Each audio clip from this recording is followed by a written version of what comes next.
Hello ব্রাইবাদের কি অবস্থা আছো তোমরা? তো আজকে তোমাদের কাছে নিয়ে আসলাম নতুন নিউ ভিডিওটা হচ্ছে এখন আজকে অনেকদিন পর গেম প্লে করতেছিলাম। গেম প্লে করার পর তোমাদের জনপ্রিয়তা দাদু গেমিং করে গিয়েছে, যা টিকটকে ফেমাস। তো আজকে আমরা তার সাথে একটা ম্যাচ খেলে ফেললাম। তো ম্যাচটা হচ্ছে এখন আমি আজকে স্টার দেওয়ার পর সাইদিকে আমার ম্যাচের মধ্যে পড়ে গেছে সে। তো তারপর তার সাথে একটা ম্যাচ খেলে ফেললাম।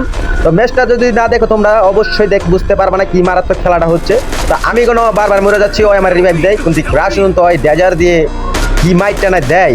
দেখো তোমরা সবাই খেলাটা দেখলে বুঝতে পারবা কেমন হয়েছে।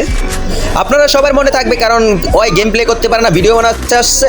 ভাই আমি কোনো অনেক দিন পর গেম প্লে করতেছি, কারণ এতদিন কাজের চাপের কারণে আমি গেম প্লে করতে পারি নাই, তাই আমি কোনো গেম প্লে দিতে পারতেছি না। তারপর কি বলবো, মানে দাদু গেমিংকে দেখে বললাম না ভিডিওটা করাই হচ্ছে, কারণ আমাদের জনপ্রিয়তা দাদু গেমিং করেছে আমাদের ম্যাচে, তাই গেম প্লেটা ভিডিওটা করে ফেললাম।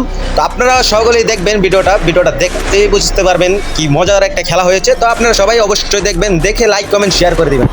খেলার পাশাপাশি একটা শুক্রবারে একটা টুর্নামেন্ট খেলা আছে, সে বলেছে কিনা শুক্রবারে টুর্নামেন্ট খেলা আছে। যারা যদি টুর্নামেন্ট খেলতে চাও তারা শুক্রবার অবশ্যই ল্যাবে জয়েন্ট হয়ে যাবে। তা দাদু গেমিং তার পাশে আছে, দাদু গেমিং খেলবে, রোমান ভাই খেলবে। তো যারা নিয়ে কাস্টম খেলতে চাও, টুর্নামেন্ট খেলতে চাও, তারা অবশ্যই শুক্রবার কোনো টুর্নামেন্টে ঢুকবে। আর দাদু গেমিং চা বলে দেবে কি নিয়ে খেলতে হবে, কি আসবে বিষয়। তো সবাই কোনো টুর্নামেন্টে জয়েন হবা, আর এমনকি দাদু গেমিংকে সবাই ফলো করবা, লাইক কমেন্ট শেয়ার করে দিবা।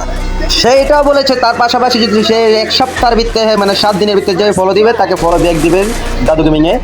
তো দাদু গেমিংকে সবাই ফলো দিয়ে আসবা, তা আপনার সাথে ফলো নিয়ে আসবা। তো অবশ্যই তোমরা সবাই গিয়ে ফলো দিয়ে আসবা। আর এমনকি আমার এই ভিডিওটা দেখলে ছোট্ট করে একটা কমেন্ট করে যাবা। তার পাশাপাশি আসেন, চলে আসুন আমরা দেখি খেলাটা কি হয়। তো দেখাই আপনাদেরকে খেলাটা। তো এখন দাদু গেমিং বলতেছে তুমি কি শুধু আমার পাশে থাকবা।